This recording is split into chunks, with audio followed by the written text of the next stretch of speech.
ഇന്നിവിടെ പറയാൻ പോണ കാര്യം, നമ്മൾ രാത്രി കാലങ്ങളിൽ നമ്മുടെ അടുക്കള എങ്ങനെ അടിച്ചു വാരി തുടച്ചിടാവോ എന്ന് ചോദിച്ചിട്ടുണ്ട് ഒരാൾ. അപ്പോൾ അതിൻ്റെ മറുപടിയാണ് കേട്ടോ. നമ്മൾ സാധാരണയായിട്ട് രാത്രി കാലങ്ങളിൽ നമ്മൾ ഭക്ഷണമൊക്കെ കഴിച്ചു കഴിഞ്ഞാൽ സ്റ്റൗ ആയാലും അടുപ്പായാലും എല്ലാം തുടച്ച് വൃത്തിയാക്കിയിട്ട് തന്നെ കിടക്കാൻ പോകേണ്ടത്. അതേമാതിരി തന്നെ തറയായാലും അടിച്ചു വാരി വൃത്തിയാക്കിയിട്ട് തന്നെ കിടക്കാൻ പോകേണ്ടത്.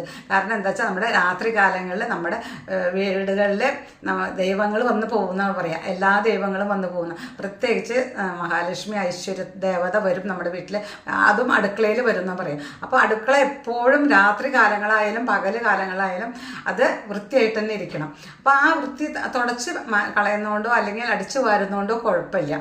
പക്ഷേ ഒരു കാര്യം മാത്രം നമ്മൾ ശ്രദ്ധിക്കണം, അപ്പോൾ അടിച്ചു വാരിയത് നമ്മൾ പുറത്ത് കൊണ്ട് കളയാൻ പാടില്ല.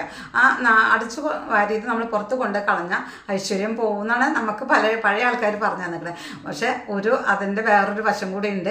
പണ്ട് കാലങ്ങളിൽ കറണ്ടൊന്നും ഉണ്ടായിരുന്നില്ല വീടുകളിൽ.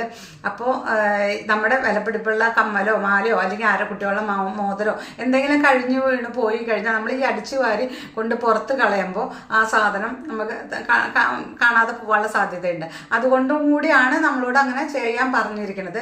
അപ്പോൾ ഒരിക്കലും നമ്മൾ രാത്രി കാലങ്ങളിൽ അടിച്ചു വാരി തുടച്ച് ആ വേസ്റ്റ് കൊണ്ടുപോയി പുറത്തിടാൻ പാടില്ല എന്ന് മാത്രമേ ഉള്ളൂ.